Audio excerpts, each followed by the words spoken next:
is sure to follow.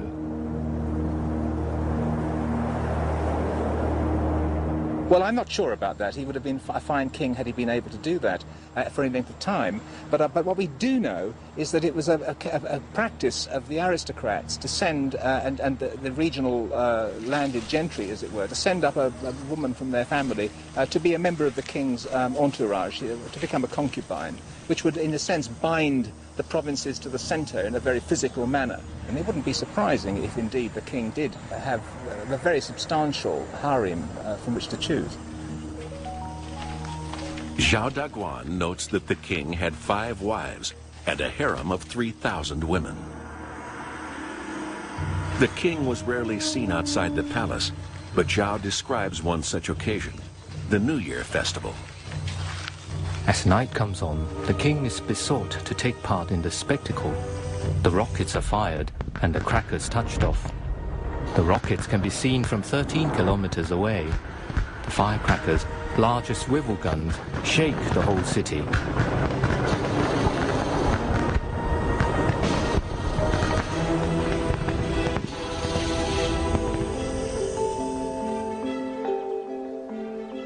Below the king was an army of bureaucrats graded by rank, as Zhao describes.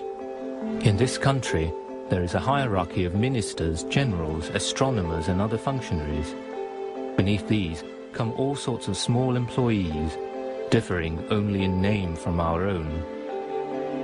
These would have all been descendants of families honored by the original Jayavarman, who had founded Angkor 500 years earlier.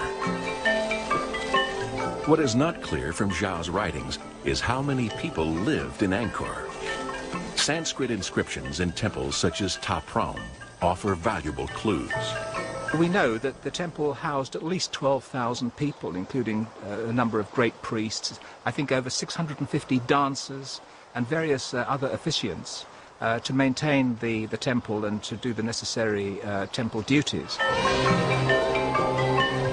If 12,000 people served a single temple, what was the overall population?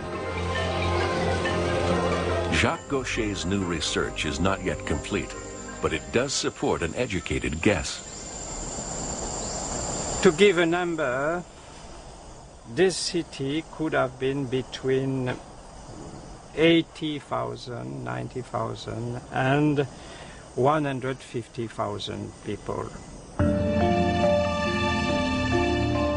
In the same period, the population of London totaled no more than 30,000. So discoveries are confirming that what Henri Mouhot suspected and Zhao Daguan alleges is correct.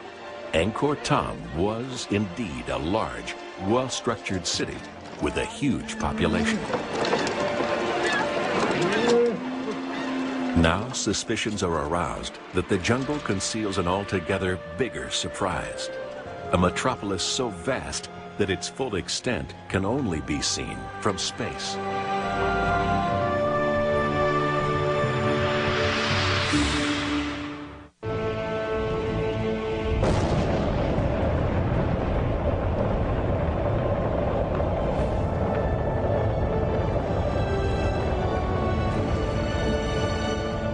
In 1994, archaeologists persuaded NASA to undertake a unique task. The space agency had developed special radar to penetrate vegetation. Their challenge was to probe the area of Angkor in Cambodia as the space shuttle Endeavour passed over Southeast Asia. The resulting images cover an area some 70 miles long and 7 miles wide. For the first time, they now have an accurate impression of the wider city's infrastructure 1,000 years ago. Covering an area the size of Los Angeles, this rural metropolis was immense. For archaeologist Elizabeth Moore, this is a major breakthrough. Up into this central statue. I'm sure they had the skill to do it, don't you? It is revolutionizing understanding of the size of the kingdom. Force water up. And at first people said, well, you won't find anything new at Angkor, but we have.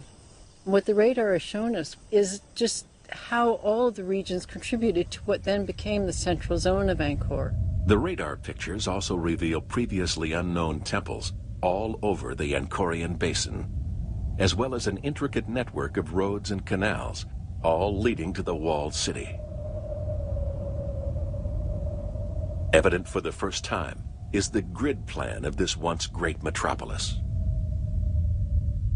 When you start looking at the radar imagery and you see the sophistication with which they were able to control and alter their terrain, I've never seen a culture like it elsewhere in Southeast Asia in terms of manipulating the landscape, of using it to their benefit.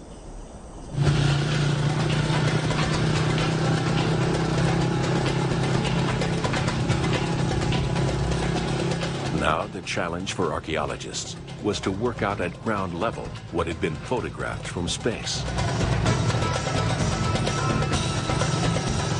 Archaeologist Christophe Potier is using the images as a route map to trace the layout of ancient Angkor. The newly discovered temples were at the center of their own communities. Just like village churches in Europe, they indicate the size of each settlement, showing the true extent of the metropolis. Today, Potier and his Cambodian assistant, Sin Chenda, attempt to locate a number of previously unrecorded ruins outside the walled city of Angkor Thom.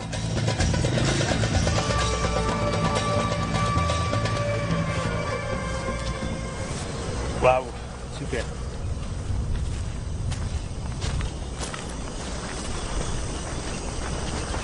It's a quite nice one.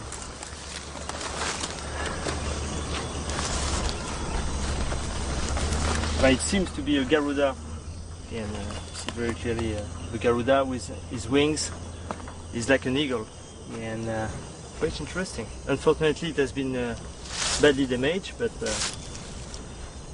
it's nice. And compared to the style, it could be a late 9th century, maybe first part of the 10th. Temples like this would have been the centers of villages housing between 100 and 300 people. Potier and his colleagues have established that the number of temple sites like this in the region runs into thousands, suggesting a massive population.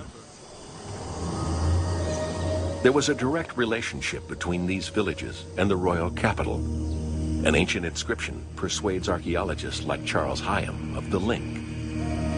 We know that at least 80,000 or so people from 3,000 villages were assigned to supply all the goods that we needed annually to maintain it in a good condition.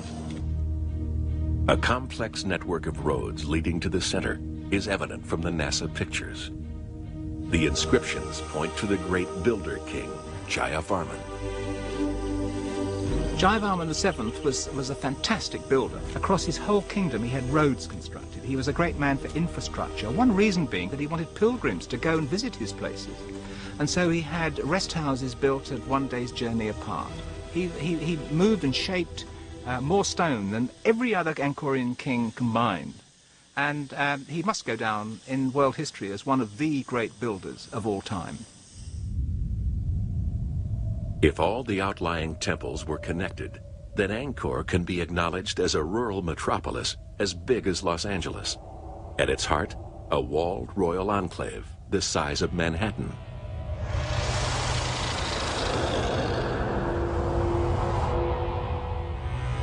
There are hundreds, let's say thousands of that kind of small sanctuaries spread all around the area of Angkor, but the large area of Angkor. And that show obviously when there was village everywhere, almost everywhere. Early research suggests that this metropolis could have had a population of 1 million people.